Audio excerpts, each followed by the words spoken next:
શાંતને ગંભીર જેવું જીવીએ, ચાલને કોઈ મંદિર જેવું જીવીએ. એક ઘૂંટ પી હાશ કોઈને થાય, એક ખોબો નીર જેવું જીવીએ. જોત જોતામાં કોઈની પીડા ટળે, દવા એક અક્ષીર જેવું જીવીએ.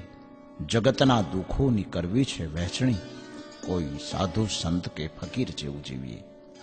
શાંતને ગંભીર જેવું જીવીએ, ચાલને આ માનવ મંદિર જેવું જીવીએ. જી હા મિત્રો, મંદિરને પવિત્ર કહેવા કરતા પવિત્ર હોય એને મંદિર કહીએ તો માનવ મંદિર. આજ મારે વાત કરવી છે આવા અનોખા મંદિરની. માનવ મંદિર. આ માનવ મંદિર અમરેલી જિલ્લાના સાવરકુંડલામાં હાથસણી રોડે વગડાના ખોળે પ્રકૃતિની ગોદમાં આવેલું છે. આ મંદિરમાં કોઈ પરંપરાગત ઈશ્વરની મૂર્તિ નથી, કોઈ સંપ્રદાય નથી, કોઈ જય જયકાર નથી. તેથી હું કરું છું નો અહંકાર પણ નથી. જ્ઞાન અને તત્વજ્ઞાનની ઊંચી અઘરી વાતો નથી. છે તો માત્ર સેવા, મૌન સેવા, નિસ્વાર્થ સેવા. કોની સેવા? કોણ કરી રહ્યું છે આ સેવા? ઈશ્વર એક અદ્ભુત ચિત્રકાર છે. ઈશ્વર એક મહાન સર્જક છે. કરોડો વર્ષની ઉત્ક્રાંતિમય મથામણ પછી કુદરતના ખોળે સાંપડેલી કોઈ ઉત્તમ કલાકૃતિ હોય તો એ માણસ છે. પણ ઈશ્વર જેવો સર્જક પણ આ માણસને ઘડવામાં ક્યારેક કરે છે ભૂલ, રાખે છે ક્યાંક અધૂરો, કરે છે ક્યારેક અન્યાય. આ છે ઈશ્વરના એ અધૂરા ચિત્રો, જેને કહેવાતી ડાહી દુનિયા પાગલ કહે છે.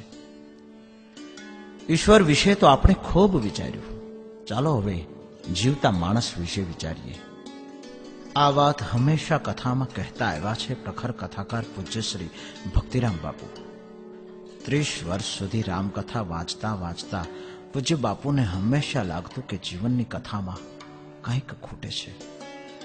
અચાનક એક દિવસ એની કથામાં એક મનોરોગી આવી ચડ્યો, જેને જોતા જ પૂજ્ય બાપુનું હૃદય દ્રવી ઉઠ્યું. જાણે અંતરાત્માએ સાદ દીધો, જીવનનો એક રાહ મળી ગયો. પૂજ્ય બાપુએ સંકલ્પ કર્યો કે હું એક એવા મંદિરનું નિર્માણ કરીશ જેમાં આ મૂક અને બધિર, માનસિક વિકલાંગ, અનેક રોગોથી પીડાતા, સમાજની ઠોકરો ખાતા, ભૂતકાળમાં કોઈ લાગણી અને સંબંધોથી જખમાયેલા, કોઈ સમાજની વિકૃતિનો ભોગ બનેલા, નામ અને સરનામા વગરની ગુમનામ અંધારી જિંદગી જીવતા, કોઈ જડી આવેલા તો કોઈ જેના સ્વજન જ છોડી ગયા છે તેવા, કોઈ જનૂની આક્રમક તો કોઈ શાંત અને સુનમુન, એવા મનોરોગીઓની થાય એટલી સેવા કરીશ. પરિણામે આકાર પામ્યું આ માનવ મંદિર. જાણે માણસાઈના દીવા સમૂહ આ માનવ મંદિર.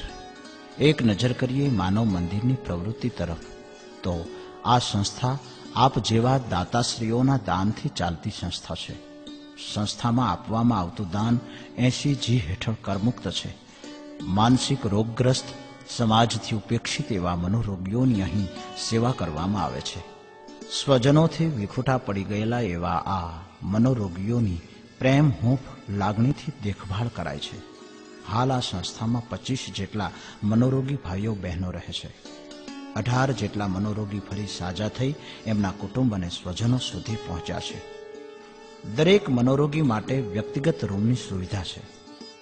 સંસ્થા દ્વારા એમને 2 વખત ચા નાસ્તો તેમજ 2 વખત પૌષ્ટિક ભોજનની વ્યવસ્થા છે.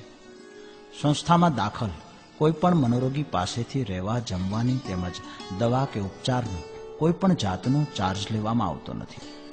માનવ મંદિર મુલાકાતનો સમય સવારે 9 થી 12 અને બપોર પછી 4 થી 7. માનવ મંદિરની બીજી કોઈ શાખા નથી. તો ધર્માનુરાગીઓ, માનવ મંદિરને આપ સહયોગી બનો, તેની પહોંચ માનવ મંદિર પાસેથી મેળવી લેવી. માનવ મંદિરમાં ભોજનશાળામાં અપાતું દાન: સવારનો નાસ્તો 1100 રૂપિયા, બપોરનું ભોજન 2100 રૂપિયા, 4 વાગ્યાનો નાસ્તો 750 રૂપિયા, સાંજનું ભોજન 2100 રૂપિયા, આખા દિવસનો ખર્ચ 5100 રૂપિયા, વર્ષમાં એકવાર આજીવન કાયમી તિથિદાન 11000 રૂપિયા. તો આવો મિત્રો, આપણે માત્ર આપણા જ સુખનો વિચાર કરશું. આવું આપણી સાથે પણ બની શકે છે, આપણા સ્વજનો સાથે પણ. તો પૂજ્ય બાપુની આ શુભ સેવા યાત્રામાં આપણે પણ જોડાઈએ, તન, મન અને ધનથી. અહીં ક્યાં કશું દેવતાય છે પાનબાઈ, જે છે તે માણસાય છે પાનબાઈ. લાંબી લચ ક્યાં પઢાય છે પાનબાઈ, પ્રેમના અક્ષર અઢાય છે પાનબાઈ, પ્રેમના અક્ષર અઢાય છે પાનબાઈ.